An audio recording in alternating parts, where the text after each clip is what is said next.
Welcome to The Explainer. Today, we're breaking down the absolute building blocks of Python programming, operators.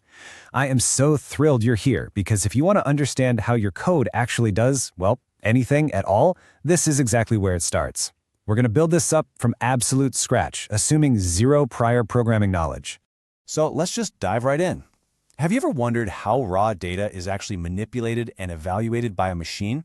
I mean, when a program calculates your shopping cart total, or a video game decides if your character just took damage, or a streaming app knows you've already watched an episode, how does the computer actually know what to do?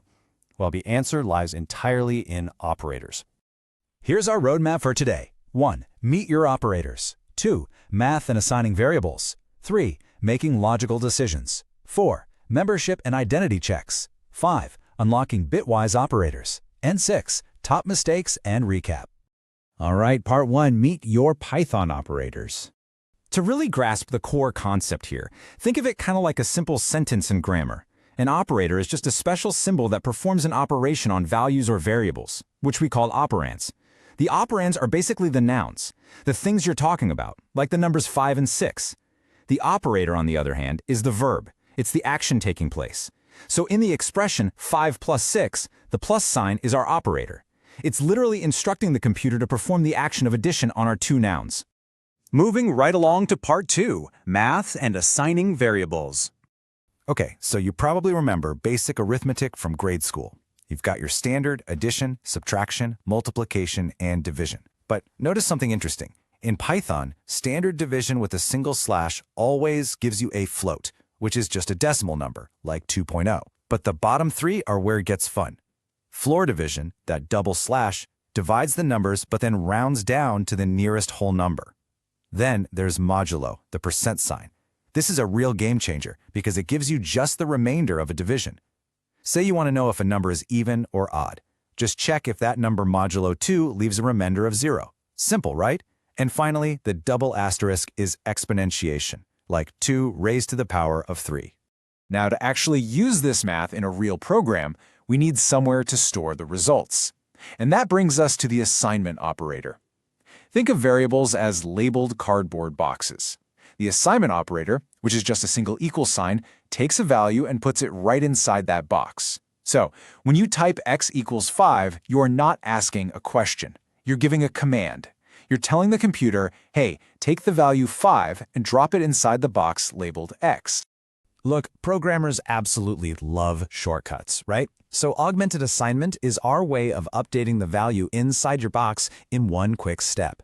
Let's say you're keeping score in a game and you want to add 3 to it. Sure, you could write score equals score plus 3, but using the plus equals operator, you can just write score plus equals 3. It does the math on the right and assigns the new value back to the variable all at the exact same time. And yeah, this works for subtraction, multiplication, the whole shebang. If you want to instantly cut a health bar in half, writing health slash equals 2 does the trick in a single step. Let's jump into part 3, making logical decisions. So the crucial question is, once we have data safely stored in our boxes, how do we compare it? Well, comparison operators are basically the strict bouncers of Python. They look at two operands and rigorously evaluate their relationship. Is 10 greater than 5? True. We use the double equal sign to ask, are these exactly equal? And the exclamation mark equals to ask, are these not equal? The really brilliant part here is that these will always evaluate to a Boolean, a simple true or false. This is quite literally how your program decides whether to grant a user access or if a high score was finally beaten. But what if you have to chain multiple decisions together? That's where logical operators step in to evaluate complex conditions. The AND operator is demanding. It requires both sides to be true, like to log in, your username must be correct, and your password must be correct. The OR operator is a bit more relaxed. It only needs one side to be true. And then there's the NOT operator. It's the contrarian of the group. It just flips the result completely. If a condition evaluates to true, NOT instantly makes it false. Which brings us to part 4, membership and identity checks. Python actually has some really cool built-in detective tools. Membership operators efficiently scan sequences, like lists or strings, to tell you if a specific item is hiding inside them. Using the keyword in, you can literally ask Python, hey, is the word apple in this list of fruits? Python will scan the list and hand you back a true if it finds it and a false if it doesn't. You can also use not in to verify that something is missing. I love this because it's incredibly readable. It flows almost like plain English. Now, this brings us to a bit of a conceptual puzzle regarding how Python actually stores your data behind the scenes. Think about two identical red cars. They look exactly the same. They have the exact same features, but they are two physically different vehicles parked in two entirely different parking spaces, right? This is exactly how Python handles memory. While comparison operators just check if the contents look the same, identity operators go deeper. They check if they are literally the exact same physical box in the computer's warehouse. Using the keyword is, Python compares the actual memory addresses. So, if you create two separate lists that both contain the numbers 1 and 2, they are perfectly equal in value, but they are absolutely not the same identity. They live in different memory locations altogether. All right, part 5, unlocking bitwise operators. Time to go into the matrix. Let's look under the hood at the absolute lowest level. Consider the equation 5 ampersand 3 equals 1. Wait, what? If you're thinking about standard math right now, that makes absolutely zero sense. How on earth does 5 combined with 3 equal 1? Well, bitwise operators totally bypass standard math. They manipulate the raw binary digits, the literal ones and zeros, that make up the numbers. The number 5 in binary is 101. The number 3 is 011. The bitwise AND operator, which is that ampersand, compares them column by column. It only returns a 1 if both bits in that column are 1. So 101 and 011 results in 001, which translated back to decimal is the number 1. These operators, including the shifts that literally slide bits left or right, are absolutely vital when you get into high-performance computing, graphics programming, and cryptography. Finally, part 6, top mistakes and a quick recap. Let's wrap this explainer up by looking at the absolute most common traps beginners fall into so you can write bug-free code right from the jump.